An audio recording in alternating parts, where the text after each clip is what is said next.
Hello दोस्तों, देखो अब तक हमने टोटल कितने नंबर का कवर करा है इकोनॉमिक्स के अंदर? 10 नंबर का। वो 10 नंबर हमारा क्या है, मेन टॉपिक था जो कि था सर्कुलर फ्लो ऑफ इनकम और नेशनल इनकम के 4 चैप्टर। आज जो हमारा टारगेट होने वाला है वो होने वाला है मनी एंड बैंकिंग। ये कितना नंबर कवर करता है? ये टोटल नंबर करता है कवर 6। मतलब पहले हमने कितने नंबर का पढ़ लिया? 10 नंबर का। अब हम कितने नंबर का पढ़ने वाले? 6 नंबर का टॉपिक पढ़ने वाले हैं। शुरू करते हैं। सबसे पहले एक टर्मिनोलॉजी आती है, वो आती है बार्टर सिस्टम। बार्टर सिस्टम क्या होता है? देखो बार्टर सिस्टम हमारे बहुत पहले जब मनी इंट्रोड्यूस नहीं आता उसके पहले चलता था।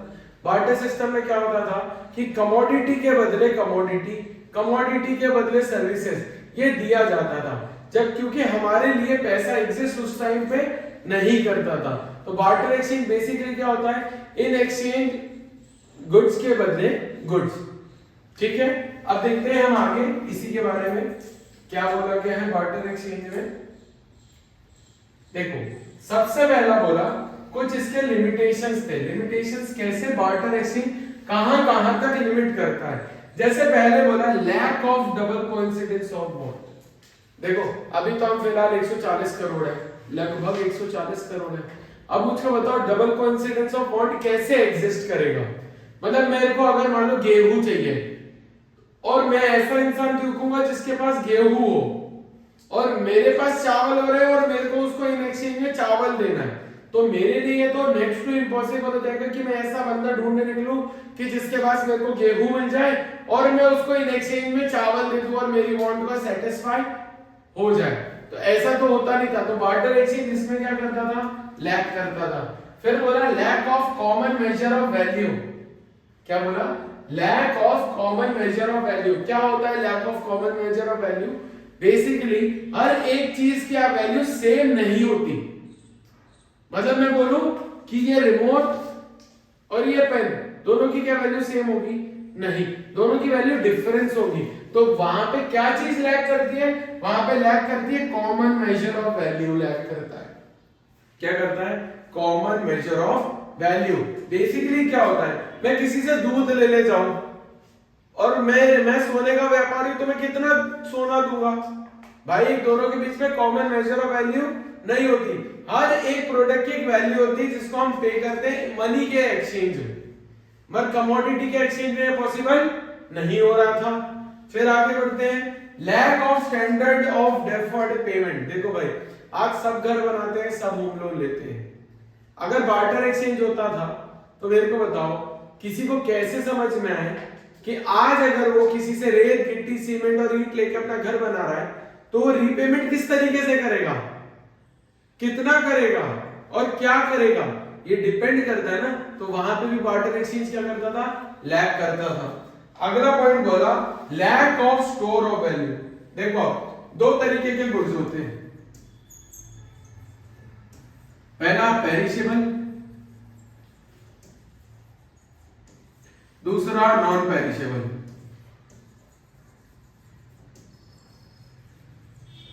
देखो पेरिशेबल गुड्स की शेल लाइफ होती है 24 घंटा, मैक्सिमम 24 आवर्स, मगर नॉन पेरिशेबल गुड्स की लाइफ अनलिमिटेड होती है। मगर जब बार्टर एक्सचेंज की बात आती है तो हम दोनों गुड्स में डील करते हैं। तो भाई अगर हम नॉन पेरिशेबल गुड्स की बात करें तो ये हम सस्टेन कर सकते हैं, मगर अगर पेरिशेबल गुड्स की बात करें जिसकी लाइफ 24 घंटे, वो कैसे हो? तो यहां पे भी क्या करता था? बार्टर एक्सचेंज लैक करता था।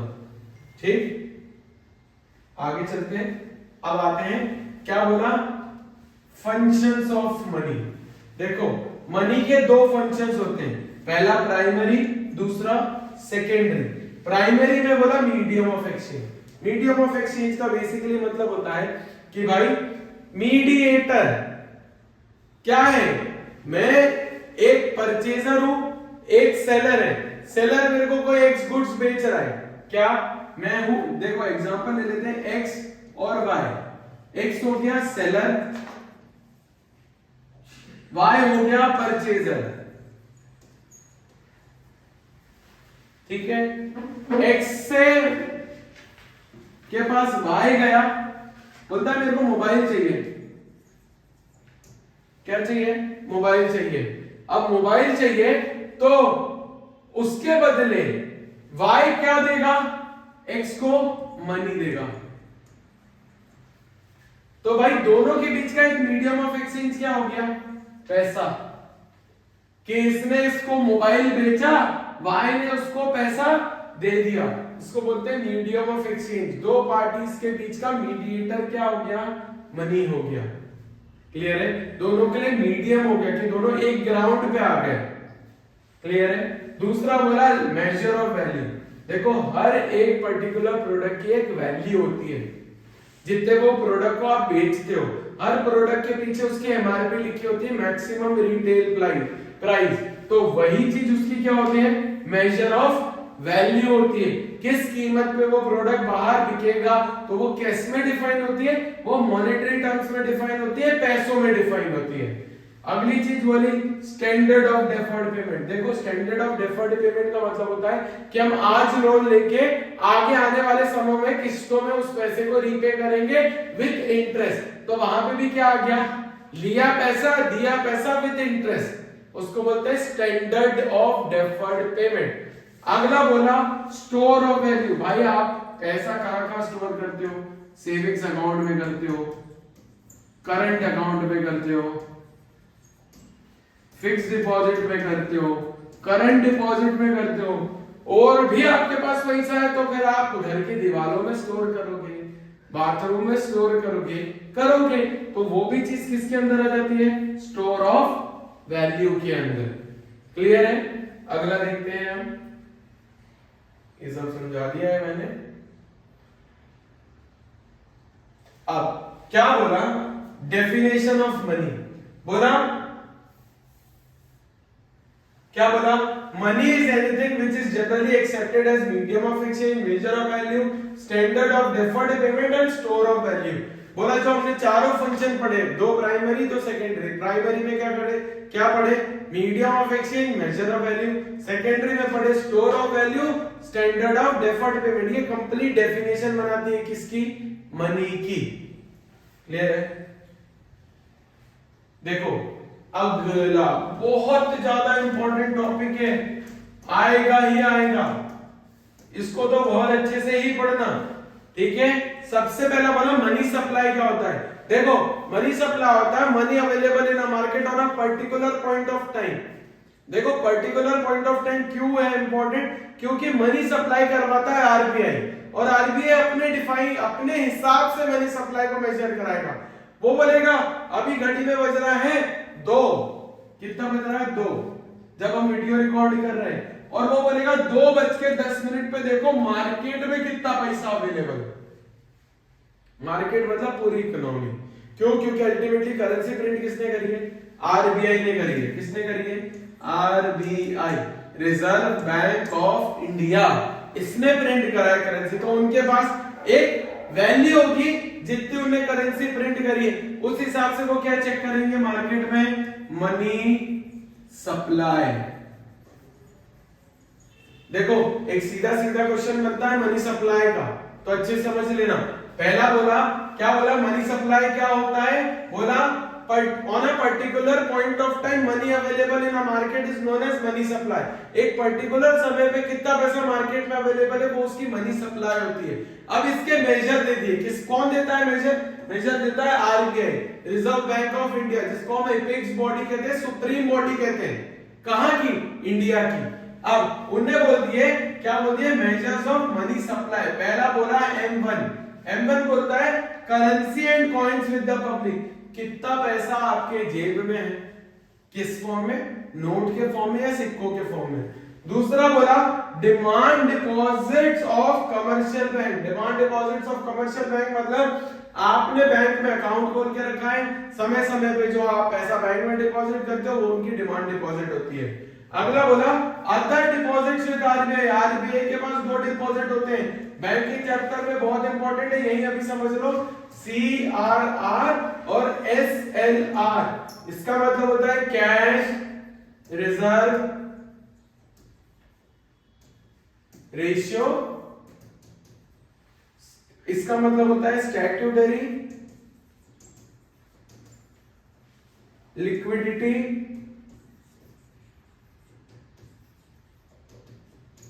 रेशियो। क्या होता है कैश रिजर्व रेशियो? देखो भाई, एक सर्टेन सम ऑफ अमाउंट जो किसको, कमर्शियल बैंक को। कमर्शियल बैंक कौन से होते हैं? कमर्शियल बैंक वो होते हैं जो जब आप घर से निकलते हो, जो बैंक आपकी नजरों के सामने से गुजर रहे हैं, वो सारे बैंक क्या होंगे? Commercial bank. कमर्शियल बैंक का बेसिकली मतलब होता है वो बैंक जो क्या करते हैं, कमर्शियलाइज एक्टिविटी करते हैं, मतलब पैसा कमाते हैं। ठीक है, वो बैंक कौन से होते हैं? Commercial bank. तो कमर्शियल बैंक दो चीजें मेंटेन करवाता है कमर्शियल बैंक से। कौन?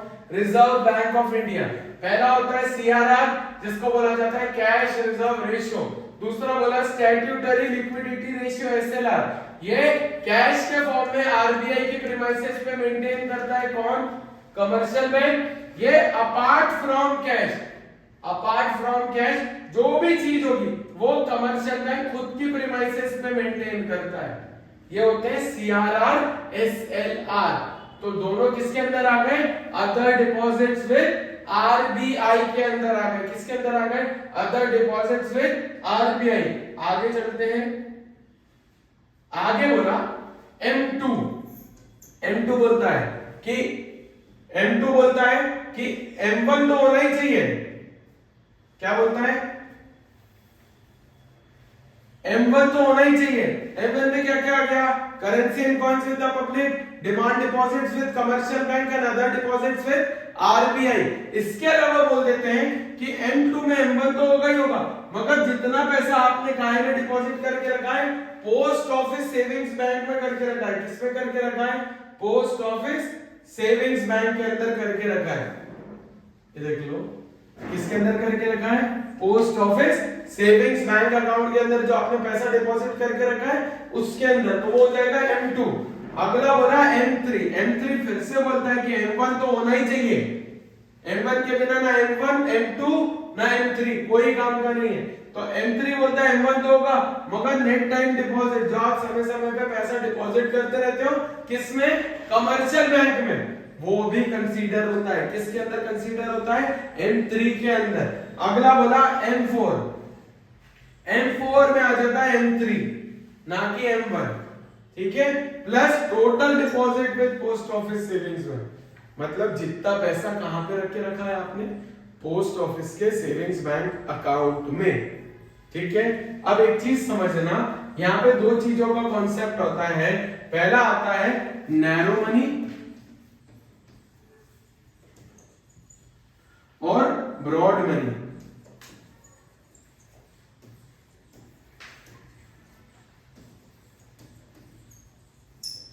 अब देखो, नैरो मनी और ब्रॉड मनी बेसिकली किसको बोला जाता है? M2 को बोला जाता है नैरो मनी, M4 को बोला जाता है ब्रॉड मनी। ठीक है, मतलब यहां देखा जाए तो नैरो मनी की डेफिनेशन के अंदर M1 M2 आ गए और ब्रॉड मनी की डेफिनेशन के अंदर M3 M4 आ गए। ठीक है, क्लियर है यहां तक? हाँ, आगे देखते हैं यहां पर। अब एक और चीज है इसके अंदर जो आने वाली है इस बार, वो है high powered money.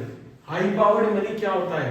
High powered money का बेसिकली मतलब होता है जितना पैसा आपके पास अवेलेबल है जिसको आप करंट पॉइंट ऑफ टाइम पे इस्तेमाल कर सकते हो, या तो आपके बैंक खाते में हो या तो आपकी जेब में हो, वो मनी क्या कहलाती है?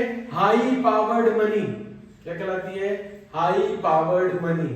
बहुत इंपॉर्टेंट है, याद रखिएगा, ये चीज आएगी कि what do you mean by high powered money. ठीक है, क्लियर है? अगला देखते हैं। देखो, इसके अंदर एक पावर बूस्टर के अंदर एक इंपॉर्टेंट चीज थी, क्या? वो मैं यहां लिख देता हूं, motives of money. Motive of money. देखो, पहला है ट्रांजैक्शन मोटिव, दूसरा है स्पेक्युलेटिव,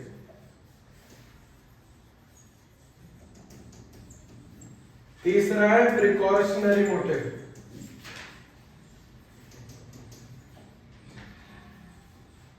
देखो, सबसे पहला बोला ट्रांजैक्शन मोटिव या ट्रांजैक्टिव मोटिव, मतलब जो पैसा आप ट्रांजैक्शन करने के लिए यूज करते हो वो कौन सा मोटिव हो जाता है? ट्रांजैक्टिव मोटिव। क्वेश्चन आएगा ही आएगा, ध्यान रखिएगा। अगला है स्पेक्युलेटिव मोटिव, जब आप पैसे को स्टॉक मार्केट शेयर मार्केट में लगाते हो और पैसे से पैसा कमा रहे हो तो वो कौन सी एक्टिविटी हो गई? स्पेक्युलेटिव एक्टिविटी हो गई। क्या हो गई? Speculative activity. अगला बोला प्रिकॉशनरी मोटिव, जो पैसा आपने सेट असाइड करके रखा है आपके फ्यूचर में आने वाली परेशानियों के लिए, उसको क्या बोलते हैं? Precautionary motive. क्लियर है? मैं समझ रहा हूं इतने में आपको कोई डाउट नहीं होना चाहिए, क्योंकि ये तीनों चीजें मोटिव्स ऑफ मनी के अंदर आते हैं और बहुत इंपॉर्टेंट है। एक क्वेश्चन सीधा सीधा फंस सकता है इस बार, है ना? तो ध्यान देना। पहली चीज जो मैं बोल रहा हूं इंपॉर्टेंट इस बार क्या है? पहला बोला मनी सप्लाई। मनी सप्लाई क्या बोलता है? Money available in a market on a particular point of time. इसके मेजर्स जरूर कर लेना, M1 M2 M3 M4। और बात रही अपना मोटिव्स ऑफ मनी की, तो इसके अंदर के तीनों मोटिव कौन कौन से? ट्रांजैक्टिव, जो ट्रांजैक्शन करने के लिए, आपकी डेली ट्रांजैक्शन करने के लिए जो पैसा इस्तेमाल करते हैं वो कहलाता है ट्रांजैक्टिव मोटिव। फिर जो पैसा आप काहे में स्टॉक मार्केट शेयर मार्केट में लगाते हो और उससे पैसा कमाते हो वो कहलाता है स्पेक्युलेटिव मोटिव। अगला बोला प्रिकॉशनरी मोटिव, जो आपने पैसा आपके फ्यूचर के लिए रख के रखा है, जब परेशानी आएगी उस टाइम पे आप इन पैसों का इस्तेमाल करेंगे। क्लियर है? ठीक है, स्क्रीनशॉट लेना चाहो तो ले लो। देखो हम अब जो टॉपिक कवर करने वाले हैं वो है बैंकिंग। क्या? बैंकिंग। बैंकिंग में भी दो तरीके के बैंक होते हैं, पहला बोला कमर्शियल बैंक, दूसरा बोला सेंट्रल बैंक। देखो सबसे पहले जो टॉपिक आया है वो है commercial bank. Commercial bank basically एक इंस्टीट्यूशन होता है जो क्या चीज परफॉर्म करता है? वो बोलता है कि हम डिपॉजिट एक्सेप्ट करते हैं, हम लोगों को उधार देते हैं, granting of loan and making investment in the aim of earning profit. हम क्या करते हैं? हमारा बैंकिंग सिस्टम का एम है कि प्रॉफिट अर्न करना। प्रॉफिट कैसे? लोगों से डिपॉजिट्स करा के उस डिपॉजिट्स को लोन में कन्वर्ट करके या लोगों से इन्वेस्टमेंट करा के, इस तरीके से कमर्शियल बैंक क्या करता है? प्रॉफिट अर्न करता है। प्रॉफिट अर्न करता है। अब देखते हैं हम फंक्शंस ऑफ कमर्शियल बैंक। क्या बोला? दो होते हैं, प्राइमरी और सेकेंडरी। प्राइमरी में पहला बोला एक्सेप्टिंग ऑफ डिपॉजिट। देखो क्या करता है कमर्शियल बैंक? डिपॉजिट्स एक्सेप्ट करता है। क्या एक्सेप्ट करता है? डिपॉजिट। डिपॉजिट कितने तरीके के एक्सेप्ट करता है? करंट अकाउंट डिपॉजिट और डिमांड डिपॉजिट। देखो अब हम जो चीज करने वाले हैं वो होता है फिक्स डिपॉजिट या टाइम डिपॉजिट। क्या होता है फिक्स डिपॉजिट? एक सर्टेन अमाउंट हम फिक्स कर लेते हैं एक सर्टेन पीरियड के लिए, जिसमें हमें मिलता है फिक्स्ड इंटरेस्ट जो एनुअल बेसिस पे होता है। तो एफडी पे जो हमें रेट ऑफ इंटरेस्ट मिलता है वो फिक्स्ड होता है और उसका एक टेन्योर भी फिक्स्ड होता है, 3 साल 5 साल ऐसा। ठीक है, उसको बोलते हैं फिक्स्ड डिपॉजिट। ठीक, अगला होता है सेविंग्स डिपॉजिट। सेविंग्स डिपॉजिट दोनों का कॉम्बिनेशन होता है, किसका? करंट अकाउंट का और फिक्स्ड डिपॉजिट का। कैसे? करंट अकाउंट से हम विड्रॉल कर सकते हैं मगर फिक्स्ड डिपॉजिट से नहीं कर सकते, मगर सेविंग्स डिपॉजिट से हम कभी भी चाहे कितना भी अमाउंट विड्रॉ कर सकते हैं। क्लियर है? आगे बढ़ते हैं। अगला बोला एडवांसिंग ऑफ लोन। देखो अब लोन दो तरीके के होते हैं लोन। पहला शॉर्ट टर्म, दूसरा लॉन्ग टर्म, जिसका पीरियड 1 साल से कम हो। कितना हो? 1 और लेस देन 1। वो क्या हो गया? Short term loan. जिसका कि 1 साल से ज्यादा हो, मोर देन 1 ईयर, वो कौन सा लोन हो गया? लॉन्ग टर्म लोन हो गया। क्या हो गया? Long term loan. वो बोलते हैं एडवांसिंग ऑफ लोन। अगली चीज बोली सेकेंडरी फंक्शन। पहला बोला ओवरड्राफ्ट फैसिलिटी। ओवरड्राफ्ट फैसिलिटी को हम बोलते हैं बैंक ओडी। बैंक ओडी किसको मिलता है? बैंक ओडी हर किसी को नहीं मिलता। बैंक अपने कस्टमर्स, वो भी क्रीम कस्टमर्स को देते हैं ओवरड्राफ्ट फैसिलिटी। वो ओवरड्राफ्ट फैसिलिटी कस्टमर कैसे अवेल कर सकता है? बोलते हैं इन केस आपके बैंक अकाउंट में एक सर्टेन अमाउंट का बैलेंस ना मेंटेन हुआ हो और आपका एक चेक लगा हो तो वो हम क्लियर कर देंगे, बिकॉज आप हमारे क्या हो? क्रीम कस्टमर हो। तो जो ओडी फैसिलिटी होती है वो हर किसी के लिए नहीं होती, एक सर्टेन कस्टमर्स के लिए होती है। अगली चीज बोली discounting of bill of exchange. मतलब राम और मोहन, ये दो लोग हैं। राम ने एक बिल मोहन के नाम का ड्रॉ करा, मोहन उसका पेमेंट फिक्स टेन्योर के बाद राम को दे देगा। अब क्या होता है? बीच में मान लो राम को पैसे की जरूरत है, तो राम दोनों के बीच में एक बैंक है। राम जाएगा बैंक के पास, बोलेगा सर ये मेरा 10,000 का एक बिल है जो मेरे को 3 महीने बाद मिलने वाला है, आप मेरे को अभी इसके 9,500 रुपए दे दो। तो बैंक को इसमें कितने का फायदा हो रहा है? बैंक को इसमें फायदा हो रहा है 500 रुपए का। इसको बोलते हैं बिल्स ऑफ एक्सचेंज। बैंक क्या करेगा, अभी 500 रुपए काट के राम को 10,000 का पेमेंट दे देगा और बैंक 3 महीने बाद जाएगा और मोहन से कितना वसूल लेगा? 10,000। ठीक है, आगे देखते हैं। आगे बोला एजेंसी फंक्शन। देखो भाई, एजेंसी फंक्शन बड़ा वास्ट फंक्शन है, हमें कुछ चीजें याद रखनी पड़ेगी। Bank can play as a role of an agent. क्यों? क्योंकि बैंक हमारे ब्याह पे हर वो काम कर सकता है जिसपे हम बैंक को कमीशन दे दें।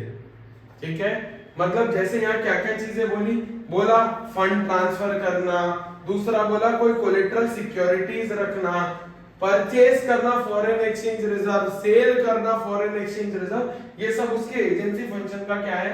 पार्ट है। फिर वो बोलता है रेफरेंस लेटर दे दो, फिर वो बोलता है ट्रस्टी और एग्जीक्यूटर बन जाओ। ट्रस्टी और एग्जीक्यूटर मतलब बैंक बन जाएगा ट्रस्टी और उसके अंदर में होगा एग्जीक्यूटर। ठीक है, ब्रूस वेन वाला एग्जांपल देख लो, ब्रूस वेन के माँ बाप मर जाते हैं, ठीक है, और फिर उसकी प्रॉपर्टी ट्रस्ट के पास चली जाती है, जो कौन हैंडल करता है? बैंक करता है। ठीक है, फिर अगला बोला general utility function. General utility function के अंदर locker facility, traveller cheque, underwriting security. देखो इसके अंदर सबसे इंपॉर्टेंट है अंडरराइटिंग सिक्योरिटी। अंडरराइटिंग सिक्योरिटी का मतलब होता है कि बैंक बन जाता है अंडरराइटर। अंडरराइटर का क्या रोल होता है? जो शेयर्स मार्केट में इशू होने वाले, तो कंपनी अगर कॉन्फिडेंट नहीं है कि मेरे शेयर्स मार्केट में बिकेंगे, तो बैंक एक अंडरराइटर का रोल प्ले करता है और उनके 90% का जो मिनिमम सब्सक्रिप्शन है शेयर्स के केस में, 80% का जो मिनिमम सब्सक्रिप्शन का क्लॉज है डिबेंचर के केस में, वो फुलफिल करा के देता है और उसके अगेंस्ट में लेता है अंडरराइटिंग सिक्योरिटी के नाम पे कमीशन। क्या लेता है? कमीशन। ठीक है, अगला देखते हैं। देखो भाई LRR, देखो एक चीज होती है CRR प्लस SLR, ये होता है LRR। अभी मैंने बताया आपको मनी में CRR क्या होता है, आप वहां समझ चुके होंगे। SLR भी आपको वहां बताया, आप समझ चुके होंगे। LRR क्या होता है? लीगल रिजर्व रिक्वायरमेंट, मतलब ये कमर्शियल बैंक को इतना मेंटेन करना ही पड़ता है आरबीआई के कहने पे, तो ये बन गया legal reserve requirement that is to be maintained by commercial bank under compulsory obligation given by Reserve Bank of India. आप इनको इग्नोर नहीं कर सकते क्योंकि ये लीगल रिजर्व रिक्वायरमेंट है जो हर कमर्शियल बैंक को फुलफिल करनी है। मतलब क्या होता है, आपने 1,000 रुपए डिपॉजिट करे, बैंक उसमें बोलेगा मैं 800 रुपए लोन दे सकता हूँ, 200 रुपए LRR के नाम पे रख लेगा। फिर ये 800 रुपए लोन रिकवर हुआ, फिर उस पर 20% डाला, तो ऐसे क्या चलता है? ये पूरी साइकिल चलती है लीगल रिजर्व रिक्वायरमेंट की। आप इसको इग्नोर नहीं कर सकते हो, ये याद रखना। अगला देखते हैं सेंट्रल बैंक। देखो सेंट्रल बैंक होता है एपेक्स बॉडी, क्या है? रिजर्व बैंक ऑफ इंडिया, जो ऑपरेट, रेगुलेट, कंट्रोल करता है पूरे बैंकिंग सिस्टम को। मतलब कैसे? देखो सेंट्रल बैंक ऑफ इंडिया के फंक्शन आपको बताएंगे कि वो कैसे रेगुलेट करते हैं। पहला बोला करेंसी इशूइंग अथॉरिटी। देखो भाई इंडिया में करेंसी प्रिंट करने का अधिकार किसके पास है? रिजर्व बैंक ऑफ इंडिया के पास। मगर यहाँ पे एक चीज है, एक बॉडी होती है जिसको बोलते हैं मिनिस्ट्री ऑफ फाइनेंस, इसके पास होता है 10 रुपए से कम के करेंसी नोट को प्रिंट करने का अधिकार। वो कभी भी चाहे कितने भी 10 रुपए से कम के करेंसी नोट प्रिंट कर सकता है, मगर 10 से ऊपर के कौन प्रिंट करेगा? Reserve Bank of India. अकेली बॉडी है जो करेंसी को प्रिंट कर सकती है और कोई प्रिंट नहीं कर सकता। दूसरा बोला बैंकर्स टू गवर्नमेंट। देखो कभी भी गवर्नमेंट को कोई लोन चाहिए रहता है तो वो लेगा आरबीआई से, आरबीआई उनको लोन देगा जीरो कूपन बॉन्ड के नाम पे। ठीक है, जीरो कूपन बॉन्ड के नाम पे। फिर अगला बोला बैंकर्स बैंक एंड सुपरवाइजर। देखो सारे बैंकिंग सिस्टम को कंट्रोल कौन कर रहा है? वो कर रहा है आरबीआई। कौन कर रहा है? आरबीआई। जब ये पूरा कंट्रोल कर रहा है तो यही सबका क्या हो गया? माई बाप। यही रूल्स और रेगुलेशंस बनाएगा, यही उनको कंट्रोल करेगा और सुपरवाइज भी करेगा। क्या आप सही कर रहे हो तो शाबाशी देगा, गलत कर रहे हो तो लपाड़ा लगाएगा। ठीक है। अगला कंट्रोलर ऑफ मनी सप्लाई। देखो भैया पूरा बैंकिंग सिस्टम के अंदर जितने भी पैसे का इनफ्लो और आउटफ्लो होता है वो बैंकिंग सिस्टम के थ्रू होता है, तो वो कौन कंट्रोल करता है? वो करता है रिजर्व बैंक ऑफ इंडिया। ठीक। अगला custodian of foreign exchange reserve. देखो भाई इंडिया के पास लगभग 65,000 बिलियन डॉलर्स का फॉरेन एक्सचेंज रिजर्व है, तो वो इंडिया के पास है, मतलब किसके पास है? रिजर्व बैंक ऑफ इंडिया के पास है, क्योंकि अकेली बॉडी है जो इतना बड़ा सम ऑफ अमाउंट होल्ड कर सकती है, क्योंकि बैंकिंग सिस्टम के अंदर सुप्रीम बॉडी है, एपेक्स बॉडी है। पूरा रूल्स और रेगुलेशन से लेके पूरा रिजर्व क्रिएट करने का पावर किसके पास है? आरबीआई के पास। दुनिया की हर करेंसी का अगर कोई भी इनफ्लो हुआ है तो उसका रिजर्व किसके पास गया है? आरबीआई के पास, रिजर्व बैंक ऑफ इंडिया के पास। अगला देखते हैं। अब सुनो, एक चीज है, बहुत इंपॉर्टेंट चीज है कंट्रोलर ऑफ मनी सप्लाई और क्रेडिट के अंदर। सबसे पहला बोला रेपो रेट। देखो क्या बोला? Repo rate. देखो ये चीज अभी यहां अच्छे से समझ लो, क्योंकि एक्सेस डिमांड डेफिसिट डिमांड में भी सेम चीज रिपीट होने वाली है। क्या बोलते हैं? रेपो रेट वो रेट होता है जिसपे आरबीआई कमर्शियल बैंक को 1 दिन से लेके मैक्सिमम 90 दिन का लोन देता है, और उस पे जो रेट ऑफ इंटरेस्ट लगाता है ना उसको बोलते हैं रेपो रेट। पहला पॉइंट, ठीक है। दूसरा बोला reverse repo rate. Reverse repo rate ये क्या होता है? जब कमर्शियल बैंक लोन देता है आरबीआई को। अब तुम बोलोगे कमर्शियल बैंक कैसे लोन देगा आरबीआई को? भाई देखो, जब मार्केट में एक्सेस अमाउंट का पैसा फ्लोट होने लगता है, जब फ्लोट होगा तो कहां लोगों की परचेसिंग पावर बढ़ जाएगी, परचेसिंग पावर बढ़ जाएगी तो महंगाई बढ़ जाएगी। अब आरबीआई चाहेगा नहीं कि कंट्रोल्ड इन्फ्लेशन को आप बढ़ाओ, तो आरबीआई क्या बोलता है? कमर्शियल बैंक से ला भाई, तेरे पास जितना भी एक्सेस पैसा है ना मेरे को लोन के फॉर्म में दे दे। कितने दिन के लिए? वही सेम पीरियड, 1 से लेके 90 दिन, मैक्सिमम 90 दिन। ठीक है। जो रेट ऑफ इंटरेस्ट वो चार्ज करेगा उसको बोलेंगे रिवर्स रेपो रेट। ठीक। अगला बोला बैंक रेट। क्या बोला? Bank rate. बैंक रेट वो रेट होता है जिसपे क्या आरबीआई कमर्शियल बैंक को लॉन्ग टर्म लोन देता है। क्या देता है? Long term loan. क्या देता है? Long term loan. जब लंबे समय के लिए लोन दे रहे हैं ना उस रेट को बोलते हैं बैंक रेट। क्लियर है? अगला देखते हैं। अगला बोला open market operation. Open market operation basically एक ऑपरेशन, एक मार्केट क्रिएट किया जाता है जिसके अंदर क्या होता है? Buying and selling of securities होती है। शेयर, स्टॉक, डिबेंचर बेचते हैं। किसके बीच में? कस्टमर, बैंक और आरबीआई, इन तीनों के बीच में। मतलब बैंकिंग सिस्टम के अंदर आरबीआई भी आ गया, गवर्नमेंट आती है तीसरी बॉडी। मतलब एक इंडिविजुअल, बैंक और गवर्नमेंट, जब तीनों के बीच में किसी भी चीज का क्या हो? परचेज एंड सेल, वो होता है ओपन मार्केट ऑपरेशन। अगली चीज देखते हैं अपन, लीगल रिजर्व रिक्वायरमेंट मैंने बता दिया। ठीक है। आगे देखते हैं मार्जिन रिक्वायरमेंट क्या होता है। देखो मार्जिन रिक्वायरमेंट, मैं बैंक के पास गया लोन लेने के लिए। क्या लेने के लिए? लोन। मैंने बैंक को बोला मेरे को सर चाहिए 10 लाख रुपए का लोन। बैंक बोलता है ठीक है सर, हमने आपके सारी चीजें एनालाइज कर लिया, आपको दे देंगे, मगर हम आपको देंगे सिर्फ देंगे 8.5 लाख का लोन। मैं बोलूंगा बचे हुए 1.5 लाख कहां से लो? 1.5 लाख कहां से लो? बैंक बोलेगा वो है मार्जिन, जो मार्जिन मनी के नाम पे आपको डिपॉजिट करना पड़ेगा। कहां पे करना पड़ेगा? बैंक पे। फिर बैंक क्या कर देगा? टोटल 10 लाख रुपए आपको क्या कर देगा? डिसबर्स कर देगा। क्लियर है? उस चीज को क्या बोला जाता है? Margin requirement. क्या बोला जाता है?